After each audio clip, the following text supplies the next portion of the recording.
నమస్తే. 3 దశాబ్దాల మాదిగల కళ నెరవేరిందా?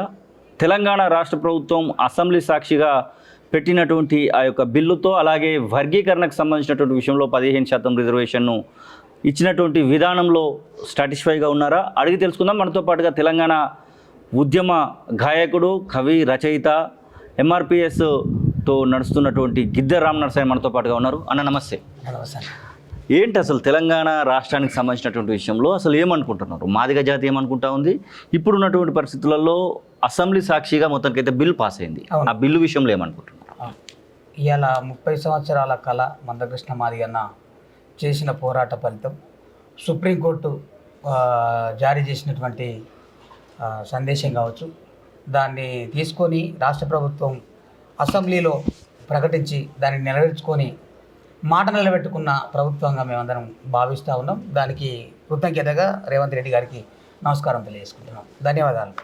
ఇప్పుడు 9% రిజర్వేషన్ పెంచాలని చెప్పేసి కూడా మీరు ఫైట్ చేశారు. ఆ తర్వాత షమీమ్ అఖ్తర్ కమిషన్ ఏదైతే రిపోర్ట్ ఇచ్చిందో ఆ రిపోర్టును బట్టి ఇప్పుడు ఉన్నటువంటి పరిస్థితుల్లో పెంచలేదు, ఏం చేయలేదు, ఉన్నటువంటి దాన్నే షమీమ్ అఖ్తర్ రిపోర్ట్నే ఇంప్లిమెంట్ అయితే చేయడం జరిగింది. ఈ వచ్చినటువంటి రిజర్వేషన్తోనే సంతృప్తిగానే ఉన్నారా? ఇంకా ఏమైనా ఆలోచన చేయబోతా ఉన్నారా? నేను ఏమంటున్నా అంటే, అంబేద్కర్ రాజ్యాంగ పరంగా రాసినటువంటి రాజ్యాంగాన్ని అనుసరిస్తూ గౌరవశ్రీ మందకృష్ణ మాదిగ గారు తీసుకున్నటువంటి ఏదైతే పోరాటం ఉందో ఆ పోరాట ఫలితంగా 30 ఏళ్ళుగా సాగుతున్నటువంటి పోరాట ఫలితంగా మేము అనుకున్న రీతిలో మాకు న్యాయం జరగలేదని మాకున్నది.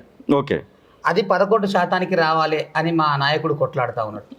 దానికి కొట్లాడేదాకా మా కళా బృందాలు, మా ఆట, మా పాట ఏదైతే అంతిమంగా మేము సాధించుకోదలుచుకున్నామో అది వచ్చేదాకా మేము అన్నం బట్టి ఉంటాం. పాట పాడడమే, ఆట ఆడడమే, ఆ 2% కూడా దక్కించుకోవడానికి ప్రయత్నం చేస్తూ ఉంటాం. తెలంగాణ రాష్ట్రం మాత్రమే కనబడుతూ ఉంది. భారతదేశ వ్యాప్తంగా ఈ యొక్క సుప్రీంకోర్టు తీర్పు వచ్చిన తర్వాత దాన్ని వెంటనే షమీమ్ అఖ్తర్ కమిషన్ వేయడం, ఆ తర్వాత రిపోర్ట్ తెప్పించుకున్న రిపోర్ట్ను అసెంబ్లీ సాక్షిగా ప్రవేశపెట్టడము, దానికి సంబంధించినటువంటి విషయంలో మళ్ళీ ఏదైనా వాదనలు ఉంటే కూడా మీరు ఇవ్వండి అని చెప్పేసి టైం ఇవ్వడము, ఆ షమీమ్ అఖ్తర్ కమిషన్ రిపోర్టుకు సంబంధించినటువంటి విషయంలో గడువు పెంచడము, ఇట్లా చాలా వరకు ప్రభుత్వము స్పీడ్గా చేసినట్టు కనబడింది. ఏ రాష్ట్రం కూడా ఇట్లా చేసినట్టు కనబడట్లేదు.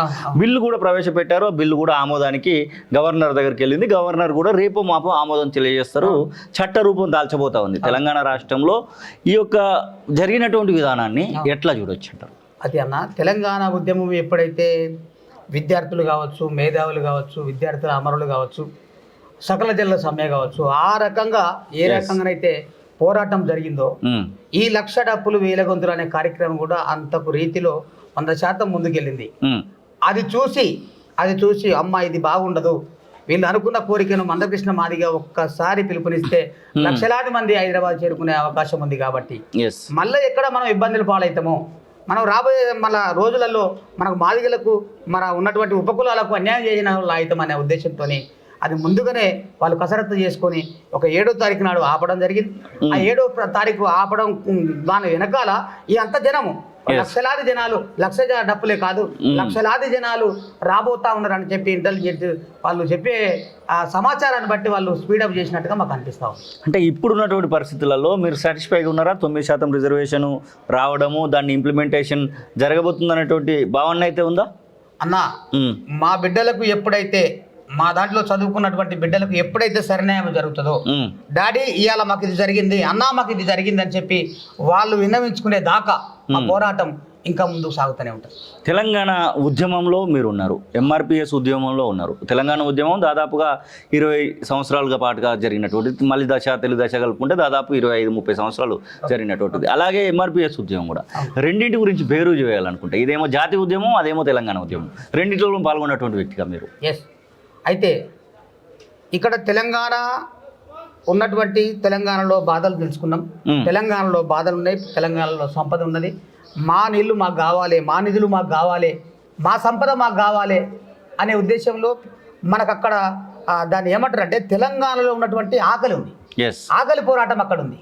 That's at the same time ఈ తెలంగాణ ఉద్యమంలో పాల్గొన్నది కూడా ఈ తెలంగాణ ఉద్యమంలో ఆట ఆడినోళ్ళు, పాట పాడినోళ్ళు, పాటలు పాడినోళ్ళు, రాసినోళ్ళు మళ్ళా అధిక శాతంలో మా మాదిగలు ఎక్కువ ఉన్నారు. ఓకే, మా దాంట్లో ఉన్నారు కాబట్టి ఆ దానికైతే ఎట్లయితే సహకరించినామో మా ఎంఆర్పిఎస్ నాయకత్వంలో మందకృష్ణ గారికి కూడా మేము అదే విధంగా సహకరించినాం. అదే విధంగా అదెంత అయితే బాగా ఉంటుందో అంతకు రెట్టింపుగా ఈ కార్యక్రమాలు చేస్తానికి మేము సిద్ధంగా ఉన్నాం. ఎస్, మీ చేతి పైన ఒకటి ఇది కనబడతా ఉంది, ఒకసారి ఇది జూమ్ చేయి మహేష్. ఐ లవ్ యూ పాటమ్మ. అంటే పాట మీద ఎంత ప్రేమ ఉంది గిద్దరామ్ నరసన్న కంటే ఇంకో ఇది చెప్తా ఉంటుంది. ఇది దీంతో పాటుగా అన్నకు సంబంధించినటువంటి విషయంలో ఇంకొకటి కూడా మీకు చూపించే ప్రయత్నం చేస్తూ ఉన్నా. ఎస్, ఉద్యమ గానం అని గుండె పైన రాయించుకున్నాడు, హృదయం పైన ఉద్యమ గానం అని రాయించుకున్నాడు. ఎస్, తెలంగాణ ఉద్యమ పాటలలో అసలు 1, 2, 3 అనే కాదు, గిద్దరామ్ నరసయ్య గొంతు ఎక్కడ కనబడ్డా కానీ ఏ ధూమ్ధామైనా ఎక్కడైనా ఏ ఉద్యమ పాట అనేది మీకు కనబడుతూ ఉంటుంది. ఆ పాట ఒకటి చాలా రోజుల తర్వాత గిద్దరామ్ నరసయ్య నోటి నుంచి వెళ్ళి మా ప్రేక్షకుల కోసం తెలంగాణ ఉద్యమంలో నాకు పేరు తీసుకొచ్చినటువంటి పాట, మంచి మంచి మేధావుల మధ్యలో ఉన్నటువంటి పాట. అందరూ పల్లె పల్లెన దాన్ని ఆశ్రయించినటువంటి పాట.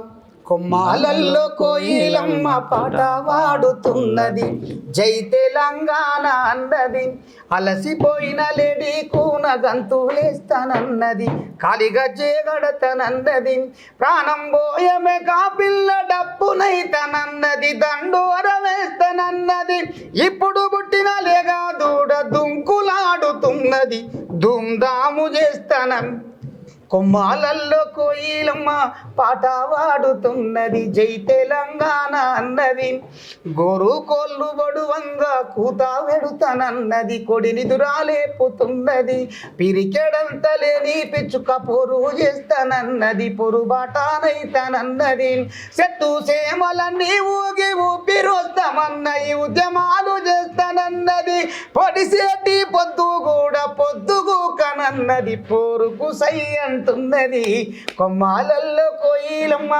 పాట వాడుతున్నది, జై తెలంగాణ అన్నది. ఈ పాటలో కూడా నా మాదిగ తత్వాన్ని పోగొట్టుకోలే. ఏమన్నా, కొమ్మాలల్లో కోయిలమ్మ పాట వాడుతున్నది, జై తెలంగాణ అన్నది, అలసిపోయిన లేడీ కూన గంతులేస్తానన్నది, కాలిగా జేగడతనన్నది, ప్రాణం పోయమే కాపిల్ల డప్పునైతానన్నది. డప్పు మాది. దాన్ని కూడా మనం వదిలిపెట్టలేదు. తెలంగాణ ఉద్యమాన్ని జోడిస్తూ దాంట్లో మాదిగ తత్వాన్ని కూడా జోడించి రాసినటువంటి పాట. ఎంఆర్పిఎస్ ఉద్యమానికి కూడా మీరు చాలా పాటలు రాయడం జరిగింది. మొన్న 1,00,000 డప్పులు 1,000 గొంతుల పాటలకు కూడా మీరు రాయడం జరిగింది. చివరికి ప్రభుత్వానికి కృతజ్ఞత చెప్తూ అలాగే మందకృష్ణన్న పోరాటానికి గురించి మీరు కీర్తిస్తూ చెప్పాలనుకుంటున్నారు. ఎంత చెప్పినా ఏది చేసినా కూడా అన్న ఒక జీవితాన్ని ఈ ఉద్యమానికి దారపోసిన మందకృష్ణన్నకు నిజంగా పాదాభివందనాలు. ఎందుకంటే ఆయన అంటే తిన్నాడా, ఉన్నాడా, లేడా, పిల్లలతో ఉన్నాడా కాదు, మొత్తం యావత్ జాతి కోసం 30 సంవత్సరాలు తాకట్టు పెట్టినటువంటి మందకృష్ణ గారికి ఎన్ని చెప్పినా తక్కువే. ఆయనకు నిజంగా మా కళాకారుల తరపున మమ్మల్ని ఒకటే మాట అన్నాడు, 30 రోజులు మీరు పరితానంలో 1,00,000 డబ్బుల కార్యక్రమంలో మీ వాయిస్ మీ సమయం కేటాయించండి అని చెప్పన్నారు. అదేవిధంగా ప్రతి ఒక్కరికి ఛాలెంజ్ చేసుకొని ప్రతి ఒక్కరికి ఒక్కొక్కరు ఒక్కొక్క పాటలు రాసి వేలాది పాటలు అందించినటువంటి ఈ 4 రోజులలో చాలా వేలాది మంది పాటలు జాతి మీద రావడం అనేది చాలా గొప్ప విషయం. అందరికి కూడా రాసిన మేధావులందరికీ కూడా కళాకారులకు కవులకు అందరికీ కూడా మనస్ఫూర్తిగా కళాభివందనాలు తెలియజేసుకోవాలి. ఎందుకంటే ఉద్యమాన్ని ఒక వృత్తులు ఇచ్చినటువంటి దాంట్లో అగ్రభాగాన కళాకారులను ఎంచుకొని కళాకారులతోనే ఒక రకంగా కళాకారులే సాధించినట్టుగా కృష్ణమాదిగా పిలుపు మేరకు కళాకారులే వచ్చి ఆ రోజున పాల్గొన్నారు, అందుకే ఈ యొక్క కార్యక్రమం చేపట్టినారు అనే ఉద్దేశంతోనే ఈ యొక్క రిపోర్ట్ కూడా రావడం జరిగిందని చెప్పి చరిత్ర పుటలలో మా పేరు ఉంటుందని మేము అనుకుంటున్నాం. ఉన్నందుకు కూడా మేమందరం గర్వపడతాము. మీ గొంతు నుంచి పాట ఇదే. కాలి చెప్పు కదము తొక్కి కదులుతున్నదో, మూలకున్న డప్పు సిర్ర మోగుతున్నదో, గోసి గొంగడొంటి నిండాలు మొకున్నదో, గిద్దెగలం గొంతెత్తి పాడుతున్నదో, గల్లుమన్నదో గజ్జ గల్లుమన్నదో, ఆత్మ గౌరవ పోరు పాటనన్నదో, కాలి చెప్పు కదము తొక్కి కదులుతున్నదో, మూలకున్న డప్పు సిర్ర మోగుతున్నదో, ఎట్టి బతుకులెదనమో తరాల తల్లాల చూసి మండుతున్న డొక్కలల్ల మసివారిన బతుకులల్ల చెప్పుకు చెరుతున్నదని మరిసిపోకురా చేతితోటి చెప్పు గనక చేసి చూపరా కాలి చెప్పు కదము తొక్కి కదులుతున్నదో మూలకున్న డప్పు సిర్ర మోగుతున్నదో గోసి గొంగడొంటి నిండాలు ముకున్నదో గిద్దెగలం గొంతెత్తి పాడుతున్నదో. ఎస్, ఇది మళ్ళీ నాటి తెలంగాణ ఉద్యమ రోజులను గుర్తు చేస్తూ అలాగే ఎంఆర్పిఎస్ విజయాన్ని కూడా కీర్తిస్తూ గిద్దరామ్ నరసన్న కాళోజీతో చెప్తున్నటువంటి మాటలు. కెమెరా పర్సన్ మహేష్తో శ్రీనివాస్, కాళోజీ టీవీ, హైదరాబాద్.